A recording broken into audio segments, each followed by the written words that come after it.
Bismillahirrahmanirrahim. Assalamualaikum warahmatullahi wabarakatuh. Selamat malam. Alhamdulillahirabbil alamin. Allahumma shalli ala Sayyidina Muhammad wa ala ali Sayyidina Muhammad. Assalamualaikum ya Rasulullah. Alhamdulillah, pada pertemuan ketiga ini kita akan lanjutkan tentang mata kuliah manajemen mutu. Mudah-mudahan saudara dan saudari dalam keadaan sehat walafiat. Amin ya rabbal alamin. Nah, untuk pertemuan kali ini adalah topiknya tentang kepuasan pelanggan ya. Semua konsumen ya ingin mendapatkan kepuasan ini ya ketika dia membeli atau menggunakan produk atau jasa. Kepuasan pelanggan sebenarnya merupakan ilmu baru ya dari sebuah filosofi produksi suatu produk. Karena pada zaman dahulu kita kenal bahwa teorinya adalah teori tentang ekonomi ya, yaitu memaksimalkan keuntungan dan memperkecil proses produksi. Dengan begitu selisih dari biaya produksi dengan harga atau total penjualan, maka itulah penjualannya. Jadi semakin besar keuntungannya, maka semakin sehatlah atau semakin kuatlah perusahaan itu. Jadi pada zaman dahulu targetnya adalah hanya kepada keuntungan sebesar-besarnya atau maximize profit ya. Tapi pada era baru ini ya, perubahan pola pikir produsen sudah mulai berubah.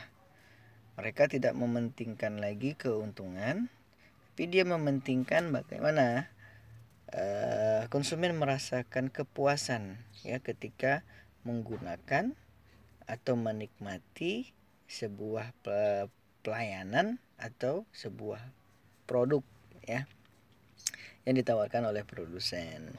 Semakin tinggi tingkat kepuasannya, maka itu akan dapat memaksimalkan profit juga ya, karena akan terjadi pembelian ulang. Saya yakin dan percaya Anda membeli ulang suatu produk berarti Anda merasa puas dengan produk yang telah digunakan. Nah, hari ini kita akan bahas ini ya, tentang kepuasan pelanggan ya.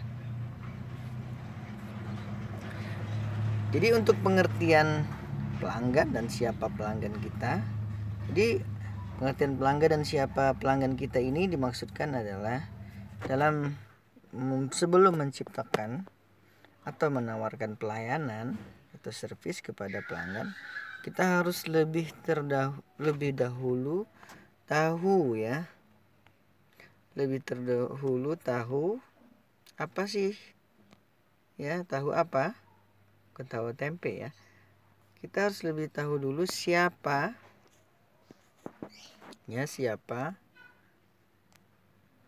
pelanggan kita ya. Jadi pelanggan kita ini kan banyak nih ya. Jadi sebenarnya bagi yang pemasaran itu sudah tahu sebenarnya pelanggan itu kan dibagi berdasarkan yang namanya adalah segmentasi ya. Jadi disebut dengan segmentasi pasar. Segmentasi pasar itu adalah pengelompokan pasar. Jadi ketika produsen akan menciptakan atau menawarkan pelayanan, mereka sudah mengsegmentasi siapa kira-kira yang akan membeli produk ya yang ditawarkan. Seperti Anda ya, Anda adalah segmentasi dari produk internet ya. Jadi Anda merupakan target pasar provider Telkomsel, Indosat, Excel, dan Tri ya. Siapa yang menjadi segmentasinya? Ya mahasiswa, pelajar, atau pekerja kantoran ya yang membutuhkan paket internet. Nah, itulah yang menjadi segmen dari Indosat ya, Telkomsel untuk paket internet. Karena nanti pelajar, mahasiswa atau pegawai atau kantoran membutuhkan paket data untuk kirim email, untuk meeting by Zoom atau Google Meet, atau ingin browsing ya, untuk mencari bahan-bahan kuliah. Jadi mereka membutuhkannya. Jadi teori kebutuhan dan keinginan itu harus terpenuhi terlebih dahulu ya. Setelah itu menemukan segmennya. Segmennya saya contohkan seperti tadi, Anda sebagai mahasiswa ya menjadi segmentasi dari Indosat Telkomsel.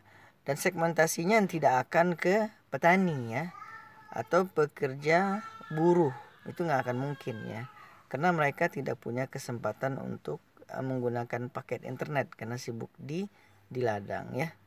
Nah, jadi segmen ini harus disesuaikan. Itu ya, jadi Anda harus mengetahui siapa dulu yang menjadi pelanggan kita ya. Kalau Unilak, yang menjadi pelanggannya adalah pekerja yang ingin mendapatkan pendidikan.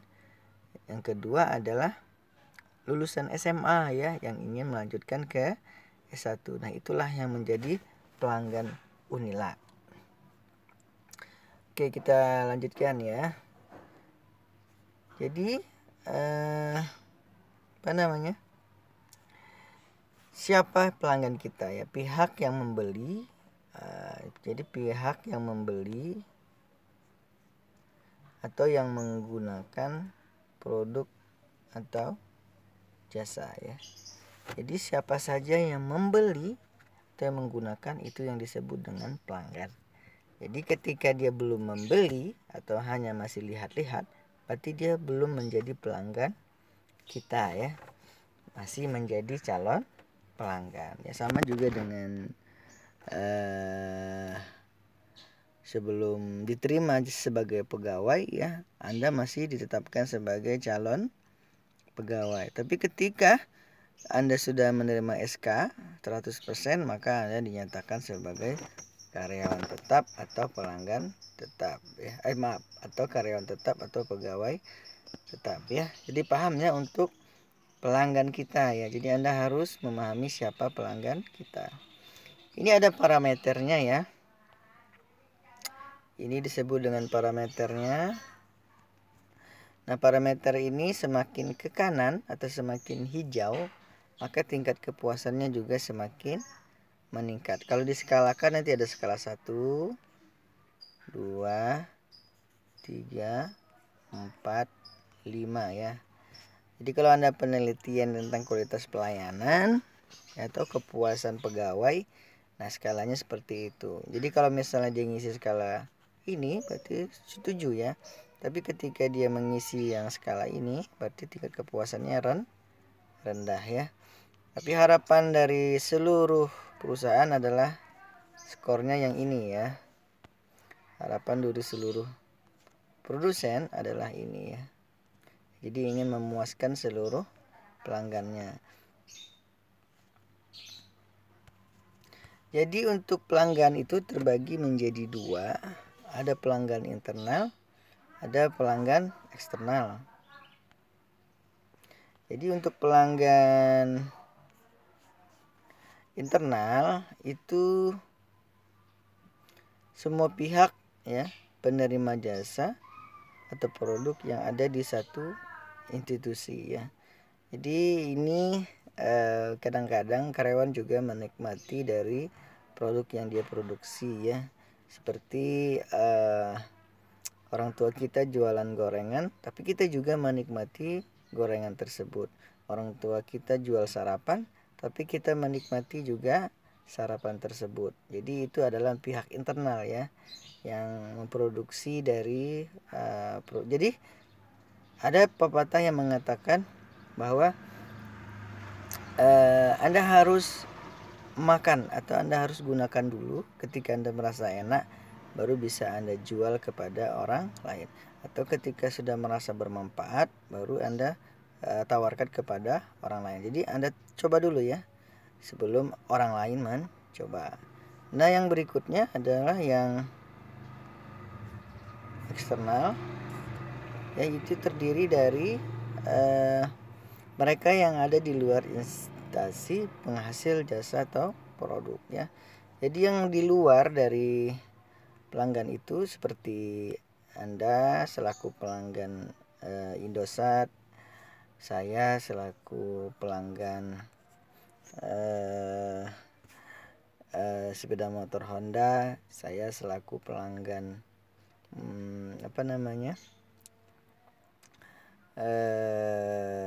rumah makan X, Y, Z ya. Anda selaku pelanggan bakso X, Y, Z ya. Jadi pihak yang di luar dari organisasi ya, bukan dari perusahaan itu. Jadi kesimpulannya adalah, jadi ada dua ya. Jadi ada dua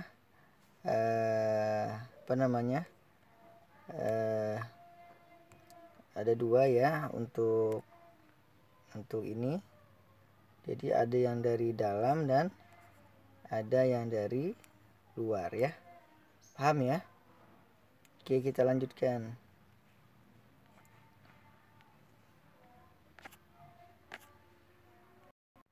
Oke, kita lanjutkan ya.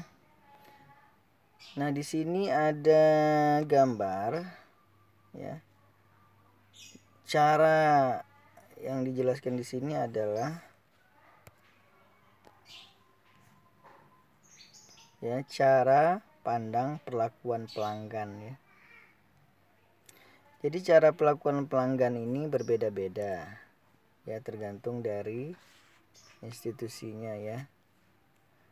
Jadi tergantung dari institusinya cara perlakuan pelanggan.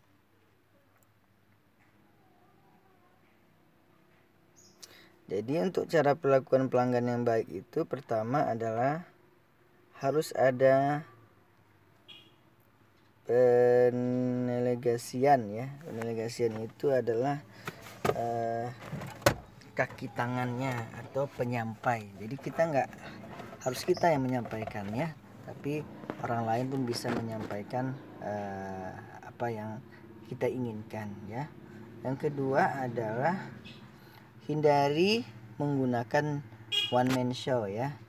Jadi semakin banyak yang terlibat dalam suatu produksi atau pelayanan, maka tingkat kepuasannya juga akan meningkat. Bayangkan ketika Anda di bank ya, tidak ada satpam, tidak ada teller ya, maka itu akan sulit bagi pelanggan untuk menikmati jasa bank. Jika ingin bertanya, dia tidak tahu di mana tempat bertanya ya, karena pegawainya cuma satu ya, maka dihindari. Jadi semakin banyak karyawan ya yang kompeten, maka tingkat pelayanan juga akan terpenuhi ya, akan meningkat. Ketika butuh pertanyaan ini langsung dijawab ya, seperti Anda ke bank BCA lah ya.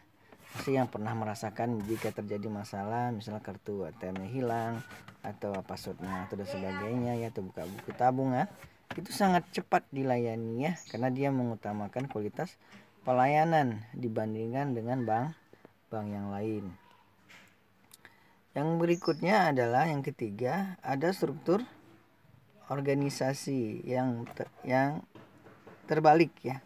Maksud yang terbalik ini adalah kita bukan mementingkan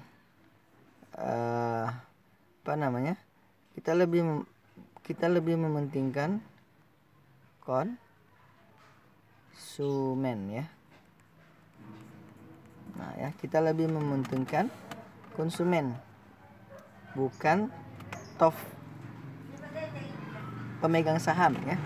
Jadi bukan mementingkan bagaimana pemegang saham itu dapat keuntungan yang besar ya, pengembalian prestasi yang besar, tapi yang diutamakan adalah bagaimana konsumen itu bisa puas ya dari produk yang kita tawarkan. Nah, jika tiga komponen ini ya dapat terpenuhi, maka kita akan dapatkan keuntungan yang cukup besar dari strategi yang kita terapkan ini ya. Tinggal diterapkannya untuk cara perlakuan pelanggan ya, agar semakin baik. Jadi bagaimana mengumpulkan informasi ya tentang kepuasan pelanggan atau kebutuhan pelanggan ya. Pertama kita bisa menggunakan ini, yang pertama adalah ini ya. Ini mengidentifikasi kebutuhan pelanggan, nanti dibagi menjadi dua ya. Ada kebutuhan pelanggan internal dan eksternal seperti yang kita jelaskan tadi. Caranya bagaimana? Caranya menggunakan angket ya, atau FGD ya. Jadi FGD itu form group discussion ya. Jadi kita kumpulkan para pelanggan yang loyal, lalu kita berikan pertanyaan atau diskusi ya. Kira-kira apa yang menyebabkan mereka merasakan puas terhadap produk-produk kita, nanti disampaikan bla bla bla. Atau karena tidak mencukup waktu, kita bisa menggunakan yang namanya angket. Nah, angket ini nanti untuk melihat tingkat kepuasan pelanggan ya. Jadi metode 2 ini bisa digunakan untuk mengetahui bagaimana kebutuhan pelanggan dapat terpenuhi atau tidak ya, dengan menggunakan angket dan FGD, form discussion group ya.